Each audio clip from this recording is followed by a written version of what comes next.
बिस्मिल्लाहिर्रहमानिर्रहीम। Everyday science में, ADP science में आज हमारा टॉपिक है अर्थ।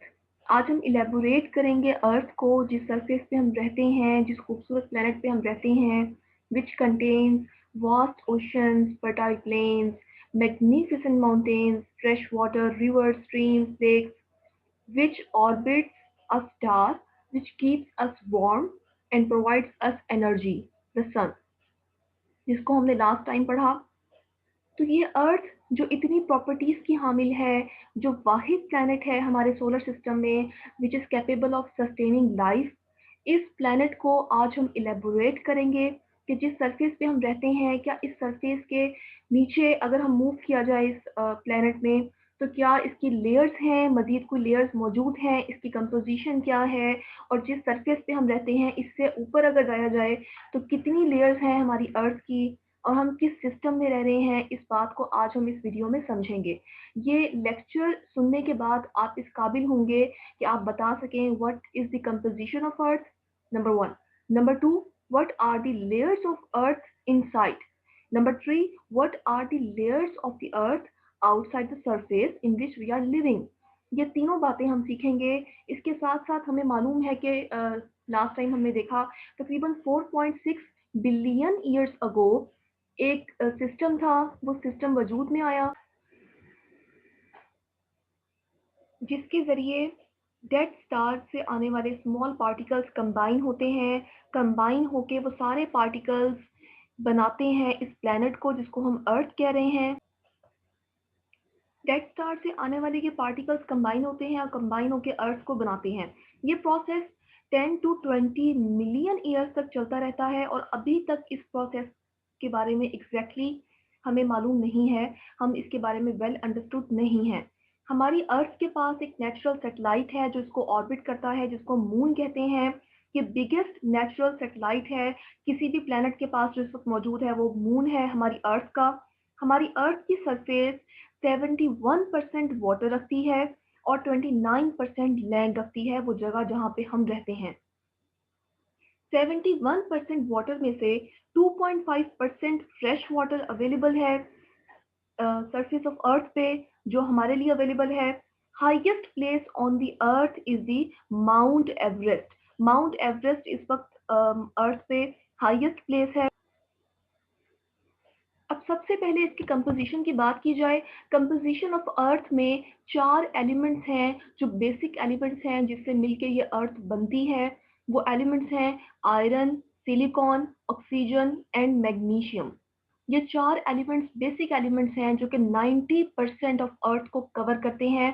बाकी की परसेंटेज में निकल, सल्फर, कैल्शियम और एल्यूमिनियम शामिल हैं। यानी ये सारे एलिमेंट्स जब मिल जाते हैं, पीरियोडिक टेबल में ये एलिमेंट्स मौजूद हैं। पीरियोडिक टेबल जिसमें 94 नेचुरली अकरिंग एलिमेंट्स हैं, उनमें से एलिमेंट्स दिए गए हैं, जिसमें से 4 एलिमेंट्स हमने देखा कि हमारी अर्थ की 90% कवर करते हैं, जिनका नाम है iron, silicon, oxygen and magnesium. और बाकी की परसेंटेज कवर की जाती है बाय निकल, सल्फर, कैल्शियम एंड एल्यूमिनियम। अगर हम इन एलिमेंट्स को एक सरफेस को ऑब्जर्व करके वहाँ पे मेजर करना शुरू कर दें, तो ये पॉसिबिलिटी है कि आपको वहाँ जस्ट सिलिकॉन मिले, या आपको उस सरफेस पे जस्ट मैग्नीशियम मिले, आपको बाकी के एलिमेंट्स ना मिलें। उसकी रीज़न ये है कि ये एलिमेंट्स अर्थ पे इवनली डिस्ट्रीब्यूटेड नहीं है। इवनली नहीं है, बल्कि जब हम इसकी लेयर्स को पढ़ेंगे तो हम ये देखेंगे कि किसी लेयर में एक एलिमेंट की परसेंटेज ज़्यादा है और किसी लेयर में एक एलिमेंट की परसेंटेज कम है। तो ये इवनली डिस्ट्रीब्यूटेड नहीं है, इनकी परसेंटेज डिफरेंट है in different layers of the अर्थ। सबसे पहले हम अर्थ की लेयर्स की बात करते हैं। Let's move inside the earth. हमारी अर्थ के इनसाइड अगर मूव किया जाए तो इसकी 4 लेयर्स बनती हैं: crust, mental, inner core and outer core. ये है इसकी बेसिकली 4 मेन लेयर्स जिसमें हमारी अर्थ को डिस्ट्रीब्यूट किया गया है। क्रस्ट इसका ये अपर पार्ट है, वो पार्ट जिससे हम रहते हैं, ये क्रस्ट है। इस अपर पार्ट के अंदर जब मूव किया जाए, इसके अंदर मूव किया जाए, तो यहाँ पे जो लेयर आती है उसको हम मेंटल कहते हैं। मेंटल को भी 2 पार्ट्स में डिस्ट्रीब्यूट किया गया है, upper mantle and lower mental. इसके बाद इसके दरमियान का हिस्सा, दरमियान में एक स्फेरिकल बॉल है, उस हिस्से को कहा जाता है कोर। कोर दो पार्ट्स में डिस्ट्रीब्यूटेड है, एक है आउटर कोर और एक है इनर कोर, यानी कोर के भी दो पार्ट्स हैं। इन लेयर्स को अब हम स्टडी करते हैं। सबसे पहले बात की जाएगी क्रस्ट की, जो इसका अपर पार्ट है। ये निहायत पतला है, निहायत थिन है।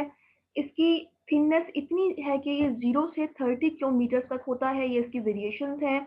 अगर इसको स्टडी किया जाए, जस्ट 1% है हमारी सरफेस पे क्रस्ट, इतना थिन है ये क्रस्ट। बेसिकली इसको भी दो पार्ट्स में डिस्ट्रीब्यूट किया जाता है। और अगर क्रस्ट को एक जगह पे स्टडी किया जाए, तो इसको स्टडी करके हम वहाँ पे प्लेट्स को भी पढ़ सकते हैं, उस सरफेस की मजीद इंटरप्रिटेशन कर सकते हैं। क्रस्ट में इन कंपोजिशन वाले एलिमेंट्स में से ऑक्सीजन और सिलिकॉन की ज़्यादा मिकदार पाई जाती है। सिलिकॉन और ऑक्सीजन के साथ साथ इसमें फेल्ड्स्पार्स पाए जाते हैं। इसमें हम क्वार्ट्ज को ऑब्जर्व कर सकते हैं। क्वार्ट्ज इज बेसिकली सिलिकॉन को जब ऑक्सीजन के साथ कंबाइन किया जाता है तो SiO2 बनता है, जिसको हम क्वार्ट्ज कहते हैं। फेल्ड्स्पार्स कहते हैं ग्रुप ऑफ मिनरल्स को, जो कि कैल्शियम, सोडियम, पोटाशियम और एल्यूमिनियम पे मुश्तमिल होते हैं। ये एलिमेंट्स पाए जाते हैं क्रस्ट के अंदर। क्रस्ट में आयरन बहुत कम है। उसकी रीज़न ये है कि क्रस्ट एक तो बहुत थिन है, और जूं जूं हम अर्थ के इंटीरियर में मूव करते हैं तो इसकी डेंसिटी बढ़ती जाती है, थिकनेस बढ़ती जाती है। यानी जिस सरफेस पे हम रह रहे हैं, ये सरफेस लेस थिक है, इसके बाद वाली सरफेस और थिक होगी, उसके बाद जो इंटीरियर है इसका वो डेंसर है, इसकी डेंसिटी बढ़ती है हम जूं जूं इसके सेंटर की तरफ मूव करते हैं। तो इस डेंसिटी के बढ़ने की वजह से जो एलिमेंट्स डेंस होते हैं वो कभी भी इसकी सरफेस पे लाई नहीं करते, वो सारे एलिमेंट्स इसके इंटीरियर में मौजूद हैं। तो iron is a denser element. इसकी डेंसिटी की वजह से ये डेंस है, इसी वजह से ये इसकी सरफेस पे मौजूद बहुत कम है। बहुत हाई अमाउंट में ये इसके कोर में, जो इसका अंदरूनी पार्ट है, वहाँ पर मौजूद होता है। तो इस रीजन के साथ हम इसकी क्रस्ट को डिवाइड करते हैं दो मजीद पार्ट्स में। सबसे पहले जो हमारे पास क्रस्ट है वो दो पार्ट्स में डिस्ट्रीब्यूटेड है, oceanic crust and continental crust. Oceanic crust और कॉन्टिनेंटल क्रस्ट में जो कॉन्टिनेंट है वो पार्ट है जहाँ पे हम रहते हैं, मीन्स के लैंड का पार्ट, लैंड जहाँ पे हम रह रहे हैं। ये आप देख सकते हैं इस फिगर में कि जो लैंड है, जो कॉन्टिनेंट है, उसकी थिकनेस ज़्यादा है as compare to oceanic crust. Oceanic crust के जो नीचे है, जो सरफेस जहाँ पे हम क्रस्ट को पढ़ रहे हैं, वो सरफेस की थिकनेस कम है as compare to the continental crust. तो इसी वजह से जब हम इसकी थिकनेस को स्टडी करते हैं, यानी क्रस्ट की बात की जा रही है कि क्रस्ट अगर ओशनिक क्रस्ट को कंपेयर किया जाए कॉन्टिनेंटल क्रस्ट के साथ, तो कॉन्टिनेंटल क्रस्ट ज़्यादा थिक होती है as compare to the oceanic crust. इनकी वेरिएशंस हमारे पास कुछ इस रेशो में है कि अगर हम ओशनिक क्रस्ट की बात करें, ओशनिक क्रस्ट क्योंकि हमारे पास थिन है, ये ओशनिक क्रस्ट है, तो ये 8 किलोमीटर तक है, 8 किलोमीटर तक। और जो दूसरी सरफेस है जिसको हम कॉन्टिनेंट कह रहे हैं, कॉन्टिनेंटल 32 किलोमीटर तक है। यानी टोटल क्रस्ट 0 से 32 किलोमीटर तक होती है। ये एक लेयर है अर्थ की जो हमने पढ़ी। इसके बाद हमारे पास सेकेंड लेयर स्टार्ट होती है जिसको हम कहते हैं मेंटल। मेंटल इसका दरमियानी हिस्सा होता है। दरमियानी हिस्सा मतलब कि क्रस्ट और कोर के दरमियान का हिस्सा। दो सरफेस है, पहली सरफेस है क्रस्ट जो इसकी अपर सरफेस है, कोर इसके दरमियान का हिस्सा है। इन दोनों के दरमियान ये रेडिश पार्ट आप देख सकते हैं कि ये मेंटल है। तो मेंटल बेसिकली वो हिस्सा है जो अपर पार्ट को और लास्ट पार्ट को, इन दोनों को डिवाइड करता है दो हिस्सों में, और इनके दरमियान में मौजूद है, इनके दरमियान में एज अ सपोर्ट काम करता है। इस मेंटल के भी दो पार्ट्स हैं, upper mantle and lower mental. तो बेसिकली मेंटल रिच होता है आयरन और मैग्नीशियम में। अब यहाँ से आप देख सकते हैं कि आयरन की कंपोजिशन स्टार्ट हो चुकी है। आयरन एंड मैग्नीशियम रिच है ये सरफेस। इसके बाद जो लास्ट सरफेस है हमारे पास, उसको हम कह रहे हैं कोर। कोर हमने देखा कि दो तरह का है, एक है आउटर कोर और एक है inner core. Outer core mantle के बाद वाला हिस्सा है, वो हिस्सा जो मेंटल के बिल्कुल बाद स्टार्ट होता है। यानी ये येलोइश पार्ट, ये क्रस्ट जो हमने पढ़ी, क्रस्ट के बाद मेंटल, और उसके बाद ये येलोइश पार्ट जो कि मेंटल के फौरन बाद है, यानी यहाँ से कोर तो स्टार्ट हो गया। ये कोर जो स्फीरिकल बॉल है दरमियान में, ये स्टार्ट हो चुका है। लेकिन ये अब कोर को हम यानी स्फीरिकल बॉल को हम दो हिस्सों में डिवाइड कर रहे हैं। एक है इसका ये वाला पार्ट जो कि बिल्कुल स्टार्ट में है, जो मेंटल के साथ एसोसिएटेड है। इसको हम कह रहे हैं आउटर कोर। और इस आउटर कोर के बाद जो लास्ट पार्ट होगा उसको हम कहेंगे इनर कोर। तो outer core basically iron rich होता है, ये बहुत डेंस है। बहुत डेंस होने के साथ साथ अब यहाँ पे अर्थ का टेम्परेचर हाई होना शुरू हो चुका है, इंक्रीज हो चुका है। और ये बहुत हॉट मेटल्स पे मुश्तमिल होता है। इस पार्ट को हम कहते हैं आउटर कोर। इसके बाद जो लास्ट पार्ट है हमारे पास, उसको हम कहेंगे inner core. Inner core is basically the last layer of the earth if we move inside the earth. ये लास्ट लेयर बहुत ही ज़्यादा हॉट है। इसका टेम्परेचर अगर मेजर किया जाए तो तकरीबन 4000 डिग्री सेल्सियस में इसका टेम्परेचर होता है। इंतहाई थिक पार्ट है ये, इसकी थिकनेस इतनी ज़्यादा है कि तकरीबन 70% हम कह सकते हैं कि इसमें जो थिकनेस है अर्थ की वो इसमें लाई करती है। इसका size with the passage of time बढ़ रहा है। और अगर आप पूरे कोर को कंपेयर करेंगे तो इस कोर का साइज तकरीबन 70% में आता है with the size of moon. हमारे मून के साथ अगर कंपेयर किया जाए तो हमारी कोर, सिर्फ कोर की बात की जा रही है कि 70% पे है as compare to the size of moon. ये पार्ट रिच है इन आयरन। कोर में आयरन की बहुत ज़्यादा रिचनेस है। बहुत ज़्यादा आयरन यहाँ पाया जाता है बेसिकली, यानी सरफेस में अगर हम मेजर करें तो आयरन हमें यहाँ कोर में मिलेगा।